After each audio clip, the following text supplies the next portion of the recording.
we're in LA, and But we're the not even issue getting all here that. that we're addressing is white Yes. patriarchy and colonialism Yes. and imperialism and whitewashing and Asian erasure. And I just strongly empathize with the Hawaiian people. And I don't know all of what I can do. I think while we were down there, we were like, man, who could we talk to? Who could we have on the podcast? To like, Yeah. the reason I mentioned those terms is like, yeah, I don't know what I can exactly do in the moment, but I think just where we want to draw attention to is just some of the startling facts, and just experiences and realizations, and lifestyles that we had a chance to experience vicariously, just being down there and seeing like how much Native Hawaiians suffer at the hands of colonialism. Yeah. To know and to learn that there's like less than 8,000 Native Hawaiians left in the world, like, or if not across the Hawaiian Islands, and like From what, like 500,000 at one point, and considering what colonialism brought here, both from Europe and Protestant colonialism from America, what that brought, as far as sicknesses, as far as governments, as far as lifestyles that maybe were not compatible with Native Hawaiian cultures. Yeah. And like the Hawaiian culture is so beautiful, and it's so rich, and it's like, we felt like family the whole time we were there. We were like, okay, we just feel connected to the people though. Like maybe if we moved out, we have to find a way to be with the people. But and they're so connected to nature, which is why I feel like that lightness was imbued in like into everything that we ended up doing, even just taking a stroll down the street. I felt like the flowers were literally talking, like the trees were talking, like everything was just like very tied into like this one consciousness while we were there.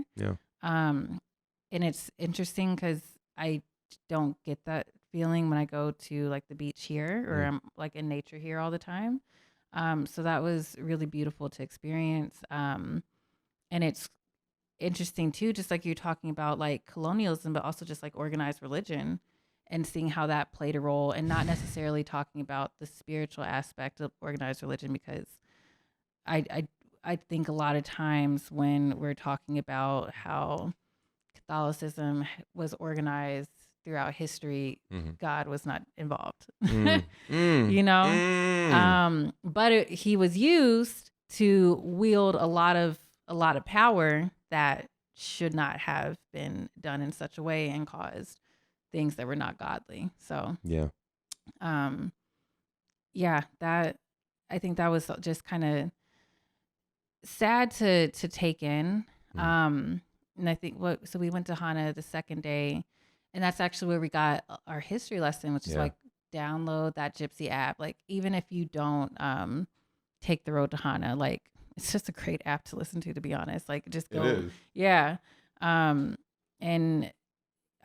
Jeff Bridges was I feel terrible. I know. I'm sorry. I don't know his man's name. I apologize. I do not know this man. But as we were coming back down the road, it's really cool because he takes you through the history of Hawaii, from their mythology of how the island actually got created, to the how gods, the religious practice, and all of it is just painted in with so much color. Yeah. And to see how like Protestant Catholicism, Christianity, like white patriarchy, kind of stripped a lot of that beauty away over time, only to find out that like only in the early 2000s could the people of Hawaii start teaching their language again in school. God.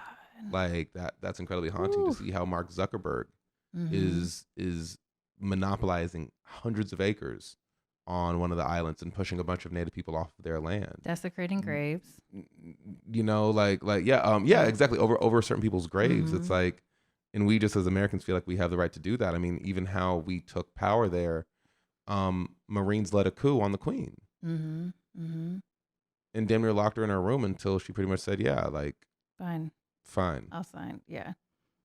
It's like, and we don't hear about that in context of Hawaii in our public schools. Like we hear about Pearl Harbor. Yeah.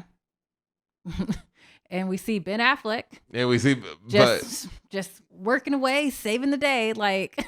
and it's that's just part of some of the BS to it. But I guess we just want to address that, because I think like we like the history aspect of a lot of our trips and a lot of a lot of our lives too. And it's like, I just want to, whatever we can do. And if y'all know how we can support Hawaiian people more, let us know. We did what we can to eat as local as we possibly could while we were there. But in the meantime, for this real fight, I think, for marginalized groups, I'm going to say a fight for the marginalized groups. It's like, more than anything, I just want to know. And so for people that have resources, hit us on the email, contact@otbrink.com, and talk with us. You already know, hit us everywhere at otbrink. That'll be a great way of just like letting us know how we can share and resource and make sure that we're supporting Native and Indigenous people. I think that's just really, really important. And that is like a beautiful part of our trip. And more than anything, I'm just really glad I got to experience it with you. I am too. And I can't wait to go back again. Yes. And again, and again, and again. And again, and again, and again. Yes. And again, and again, and again. And again.